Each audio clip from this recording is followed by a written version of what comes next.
Communist party of China के सबसे बड़े नेता ने दोस्ती बढ़ाने के लिए सबसे पहले रूस को पैंडा दिए थे। रूस और चीन के बीच रिश्तों में खूब उतार चढ़ाव आया, लेकिन यूक्रेन युद्ध के बाद दोनों देश एक दूसरे के बेहद करीब आ चुके हैं।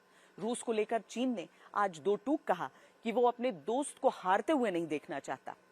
चीन कहीं न कहीं रूस की इस युद्ध में मदद कर रहा है, जिसके दम पर पुतिन यूक्रेन के खिलाफ न सिर्फ जमे हुए हैं बल्कि उस पर भारी पड़ने लगे।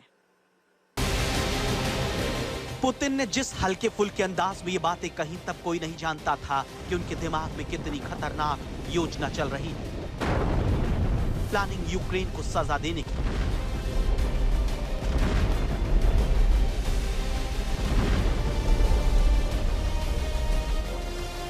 यूक्रेन ने रूसी नौसेना के उप प्रमुख मेजर जनरल मिखाइल गोटकोव को मारकर पुतिन को बड़ा झटका देने की कोशिश की, लेकिन पुतिन ने बीती रात यूक्रेन की राजधानी कीव पर 550 से ज्यादा ड्रोन से हमला करके बता दिया कि वो रुकने वाले नहीं।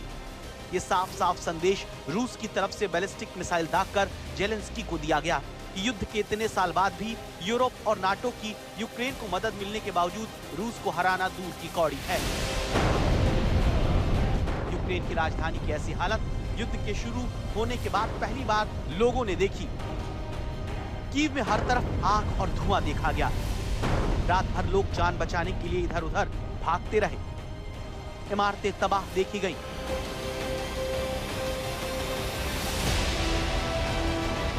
अब रूस के ड्रोन हमले की करीब से यह तस्वीर देखिए, जिसमें एक ड्रोन हमले से इमारत में आग लग गई।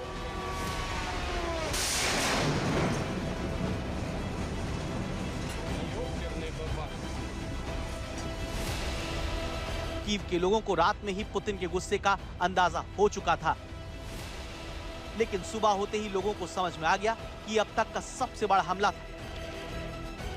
लोगों ने खुद बताया कि तबाही का ऐसा मंजर इससे पहले उन्होंने कभी नहीं देखा। रिहायशी इमारतें, स्कूल, दफ्तर, रेलवे स्टेशन, ऐसी कोई अहम इमारत नहीं दिखी जो जमींदोज ना हो गई हो। कीव में रूस के हमले के बाद चारों तरफ धुआं नजर आया। इमारतों से निकलते इस धुएं ने गवाही दी कि तबाही कितनी बड़ी है।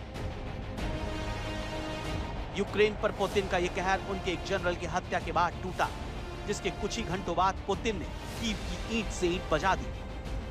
ये हमले सिर्फ कीव तक सीमित नहीं थे।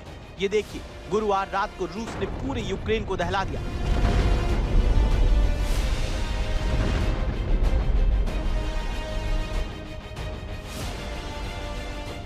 कीव पर इस बड़े हमले पर रूस के रक्षा मंत्रालय ने बताया कि उसकी तरफ से यूक्रेन की ड्रोन फैक्ट्रियों, सैन्य हवाई क्षेत्र और तेल रिफाइनरी को निशाना बनाया गया।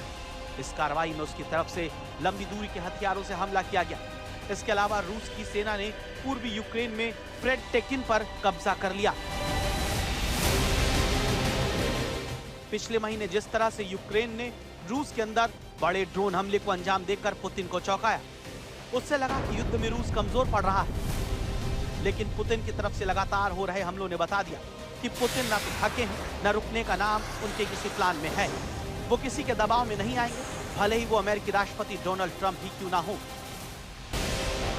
तो पुतिन ट्रंप की भी सुनने को तैयार नहीं। रूस के राष्ट्रपति की ओर से साफ शब्दों में तय कर दिया गया है कि यूक्रेन में अपना लक्ष्य हासिल करने तक रूस रुकेगा नहीं। पुतिन ने एक बार फिर शांति के लिए अपनी शर्तें दोहरा दी।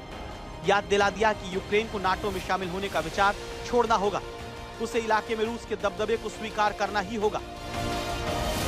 जेलेंस्की की मुश्किल यह है कि उनके देश को लड़ने के लिए हथियार नहीं मिल रहे, जिसने पुतिन का काम आसान बना दिया, जबकि यूक्रेन की तरफ से लगातार अमेरिका से हथियारों की गुहार लगाई जा रही है। साल 2022 से शुरू हुई यह जंग कई पड़ाव देख चुकी है, लेकिन एक बात जो नहीं बदली वो पुतिन का हौसला है, जिसे हिलाने में अमेरिका, नाटो और यूक्रेन अब तक नाकाम रहे हैं।